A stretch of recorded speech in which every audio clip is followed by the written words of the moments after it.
Selamat pagi saudara-saudari kasih Kristus. Mari kita mengawali hari baru dengan mendengarkan firman Tuhan yang diambil dari Injil Markus bab 10 ayat 32 sampai dengan 45. Tuhan bersamamu. Inilah Injil suci menurut Santo Markus. Sekali peristiwa, Yesus dan murid-muridnya sedang dalam perjalanan ke Yerusalem. Yesus berjalan di depan. Para murid merasa cemas dan orang-orang yang mengikuti dia dari belakang pun merasa takut. Sekali lagi Yesus memanggil 12 muridnya dan ia mulai mengatakan kepada mereka apa yang akan terjadi atas dirinya. Yesus berkata, "Sekarang kita pergi ke Yerusalem dan Anak Manusia akan diserahkan kepada imam-imam kepala dan ahli-ahli Taurat. Mereka akan menjatuh dia hukuman mati. Mereka akan menyerahkan dia kepada bangsa-bangsa yang tidak mengenal Allah. Ia akan diolok-olok, diludahi, disesah dan dibunuh. Dan sesudah 3 hari ia akan bangkit."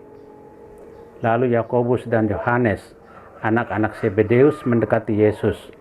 Mereka berkata, "Guru, kami harap engkau mengabulkan suatu permohonan kami." Jawab Yesus, "Apakah yang kalian ingin perbuat bagimu?" Mereka menjawab, "Perkenankanlah kami ini duduk dalam kemuliaan-Mu kelak, seorang di sebelah kanan dan seorang di sebelah kirimu." Tetapi Yesus berkata kepada mereka, "Kalian tidak tahu apa yang kalian minta. Sanggupkah kalian meminum piala yang harus kuminum dan dibaptis dengan pembaptisan yang harus kuterima?" Mereka menjawab, "Kami sanggup." Yesus lalu berkata kepada mereka, "Memang kalian akan meminum piala yang harus kuminum dan akan dibaptis dengan baptisan yang harus kuterima. Tetapi hal duduk di sebelah kanan atau kirimu, aku tidak berhak memberikannya. Itu akan diberikan kepada orang-orang yang baginya telah disediakan." Mendengar itu, ke-10 murid yang lain menjadi marah kepada Yakobus dan Yohanes. Tetapi Yesus memanggil mereka lalu berkata, "Kalian tahu bahwa orang-orang yang disebut pemerintah bangsa-bangsa memerintah rakyatnya dengan tangan besi, dan pembesar-pembesarnya menjalankan kuasanya dengan keras atas mereka. Tetapi janganlah demikian di antara kalian. Barang siapa ingin menjadi besar di antara kalian, hendaklah ia menjadi pelayanmu. Dan barang siapa ingin menjadi yang terkemuka di antara kalian, hendaklah ia menjadi hamba untuk semuanya. Sebab Anak Manusia pun datang bukan untuk dilayani, melainkan untuk melayani dan untuk memberikan nyawanya sebagai tebusan bagi orang banyak." Demikianlah sabda Tuhan. Saudara-saudari terkasih, tema kita hari ini hakikat mengabdi. Dalam dunia kerja dan bahkan mungkin dalam pergaulan masyarakat, sudah umum kita pahami sebuah perilaku dari orang-orang tertentu yang selalu berusaha mendekati pemimpin atau orang yang cukup berpengaruh. Orang-orang seperti itu akan selalu berusaha bersikap manis terhadap pemimpin, selalu menyanjung dan selalu bersikap ya. Tentu saja semua itu dilakukan bukan tanpa pamrih atau semata-mata menunjukkan ketaatan pada pimpinan. Biasanya semua itu dilatar belakangi karena ada motif-motif tertentu untuk mendapatkan keuntungan. Seperti halnya kedua anak Zebedeus itu, motivasi seorang tersimpan dalam lubuk hati. Terkadang kita tersentak ketika itu muncul di permukaan. Kita semestinya berusaha untuk selalu jujur terhadap diri kita. Motivasi itu bisa dimurnikan dari hari ke hari.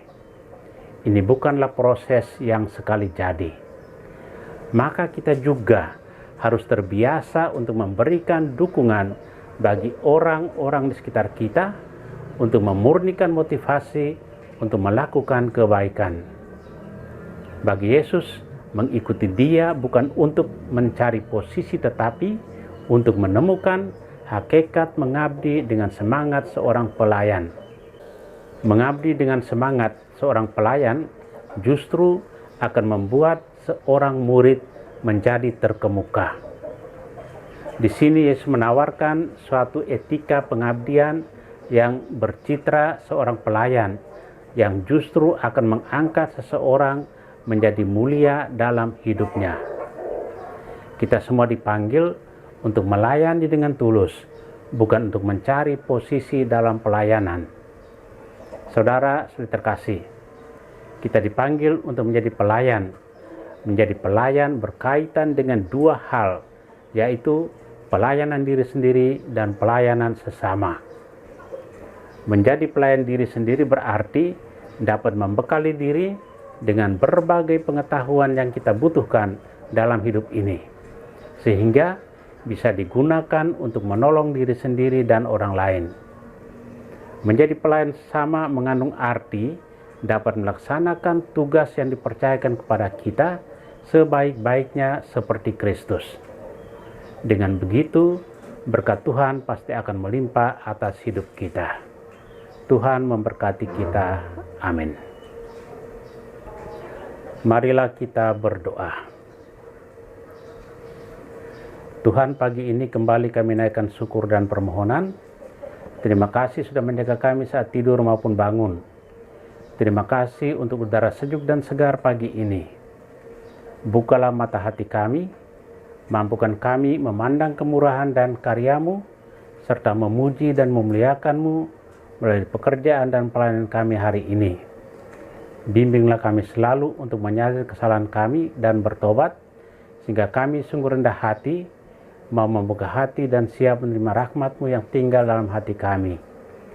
Kristus terang dunia, berkatilah keluarga kami, jadikanlah kami alat kasih-Mu, dan pantaskanlah kami menjadi hamba-Mu yang setia. Amin. Tuhan bersamamu.